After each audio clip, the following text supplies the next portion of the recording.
बच्चों, आज हम जानेंगे हम लोग दर्पण की वक्रता, त्रिज्या तथा फोकस दूरी में संबंध। जब पिछले वीडियो में बताए हमें द्वारक किसे कहते हैं, दर्पण का द्वारक किसे कहते हैं। दर्पण का द्वारक हम बताए हैं कि दर्पण की परावर्तक तल के व्यास को दर्पण का द्वारक कहते हैं। इससे कुछ संबंधित है, इनके बीच यदि संबंध ज्ञात करना हो, जब दर्पण का द्वारक वक्रता त्रिज्या से छोटी होती है, जब दर्पण का द्वारक वक्रता त्रिज्या से छोटी होती है, तब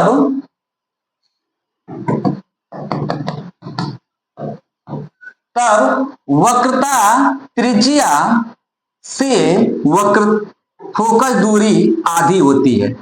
मतलब जितना वक्रता त्रिज्या होगी उसकी फोकस दूरी उसकी आधी होती है, अर्थात R बराबर 2f, अर्थात f बराबर R बटा में 2 होता है।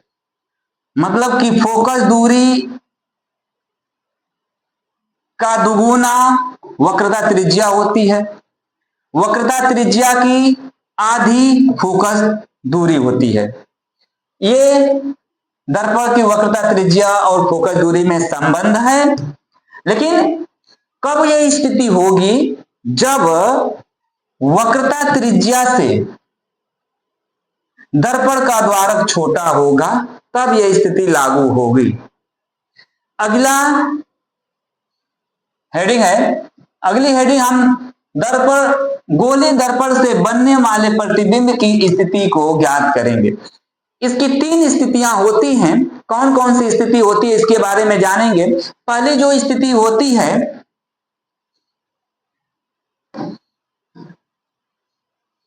पहली स्थिति हम जानते हैं, यदि यह कोई दर्पण है, दर्पण मतलब जब तक लेप नहीं लगा हो, वह शीशा जब दर्पण शीशे के ऊपर यदि लेप लगा दिया जाता है, किसका, पारे या रेड ऑक्साइड का, तो वह दर्पण का निर्माण होता है। यदि यह दर्पण है, दर्पण के पिछले वीडियो में हम पढ़ाए हैं, इसको हम बोले थे ध्रुव, इसके केंद्र के भाग को वक्रता केंद्र, इन दोनों के बीच वाली बिंदु को फोकस, इसको हम मुख्य फोकस या मुख्य अक्ष बताए थे आप लोगों को। अब ध्यान से देखिएगा, गोले दर्पण से बनने वाले प्रतिबिंब की स्थिति, पहली स्थिति के बारे में हम बात करेंगे। जब कोई प्रकाश की किरण मुख्य अक्ष के समांतर चलती है, यह हमारा मुख्य अक्ष है, और इसके समांतर कोई प्रकाश की किरण चलेगी। यदि यह प्रकाश की किरण है, यदि मुख्य अक्ष के समांतर चल रही है, तो दर्पण से टकराने के बाद हमेशा फोकस से होकर जाएगी या फोकस से आती हुई प्रतीत होती है। अवतल दर्पण में, यह अवतल दर्पण है, अवतल दर्पण में फोकस की ओर जाती हुई प्रतीत हो रही है, या कह सकते हैं मुख्य अक्ष के समांतर चलने वाली प्रकाश की किरण फोकस से होकर जाती है। दूसरी, उत्तल दर्पण के यदि यही फिगर को हम ड्रा कर दें, यह उत्तल दर्पण है। उत्तल दर्पण में इधर हमारा F होगा, यहां पर C होगा, और इधर बाकी अन्य बिंदु होंगे। जब मुख्य अक्ष हमारा ये है, मुख्य अक्ष के समांतर चलने वाली प्रकाश की किरण, हमेशा मुख्य अक्ष के समांतर चलने वाली प्रकाश की किरण या तो फोकस से होकर जाएगी या फोकस से आती हुई प्रतीत होती है। तो यहां पर जाना चाहिए था तो ऐसे, लेकिन यहां से यह परावर्तन की क्रिया होगी और ऐसे चला जाएगा। तो यहां पर अवतल दर्पण में फोकस से होकर जाती है, और उत्तल दर्पण में ये क्या है, उत्तल दर्पण, उत्तल दर्पण में फोकस से आती हुई प्रतीत होती है। यह था पहली स्थिति। दूसरी स्थिति की बात हम करेंगे।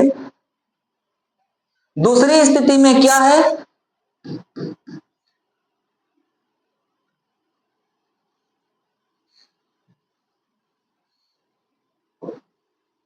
जब कोई दर्पण है, यह दर्पण कौन सा लिए अभी है, अवतल, अवतल दर्पण। अवतल दर्पण की बात करें हम, यहां पर अभी अभी हम बताएं क्या होता है, ध्रुव होता है। जितने बार लिखेंगे आप लोग अपने पेन से उतने ज्यादा प्रैक्टिस हो जाएगा। ध्रुव है, इसके केंद्र भाग को क्या कहते हैं, वक्रता केंद्र। इनके बीच वाले बिंदु को फोकस या मुख्य फोकस, और इस वाले अक्ष को मुख्य अक्ष बोलते हैं। हाँ, पहला, ये दूसरा क्या है, जब कोई प्रकाश की किरण किसी फोकस से होकर जाती है, वहां मुख्य अक्ष के समांतर होकर जाती थी, यहां पर फोकस से होकर जाती है, तो वह दर्पण से टकराने के बाद मुख्य अक्ष के समांतर हो जाती है। यह मुख्य अक्ष के समांतर हो जाती है। इसी के उत्तल दर्पण के अब फिगर ड्रा कर देते हैं हम। यहां पर एफ सी, और अभी अभी हम बताएं जब कोई प्रकाश की किरण किससे होकर जाएगी, फोकस से होकर जाएगी, तो वह टकराने के बाद यहां से होकर आई और टकराने के बाद दर्पण से वो मुख्य अक्ष के समांतर चली जाती है। ऐसे फिगर बनेगा। दोनों में कोई अंतर नहीं है। यहां पर फोकस से होकर जाती है और उत्तल दर्पण में फोकस से आती हुई प्रतीत होती है। यहां से आई और जाना चाहिए था तो ऐसे, लेकिन यहां से आया ऐसे चला गया, मतलब इस बिंदु से परावर्तन की क्रिया हो गई, मतलब मुख्य अक्ष के समांतर हो गई। ये मुख्य अक्ष है, मुख्य अक्ष के समांतर हो गई प्रकाश की किरण।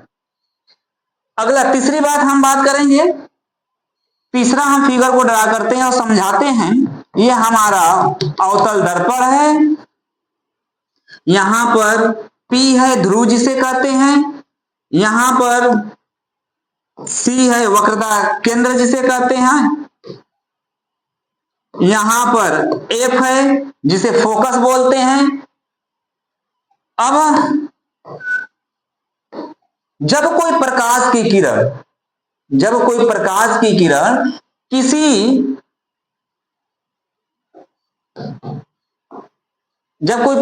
किरण वक्रता केंद्र से होकर जाती है, तो वह दर्पण से टकराने के बाद अपने ही मार्ग में वापस लौट जाती है। जिस रास्ते से आएगी टकराने के बाद उसी रास्ते में वापस चली जाती है। अर्थात जब वक्रता केंद्र से होकर आएगी, दर्पण से टकराने के बाद उसी रास्ते वापस चली जाती है। ठीक है, ये था हमारा अवतल दर्पण।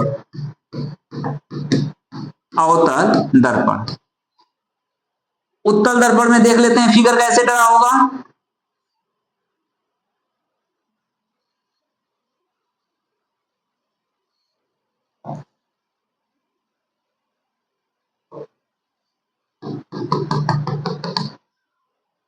यहां पर रहेगा F, यहां पर रहेगा C, और प्रकाश की किरण अभी अभी हम बताए हैं कि जब कोई प्रकाश की किरण किससे होकर जाएगी,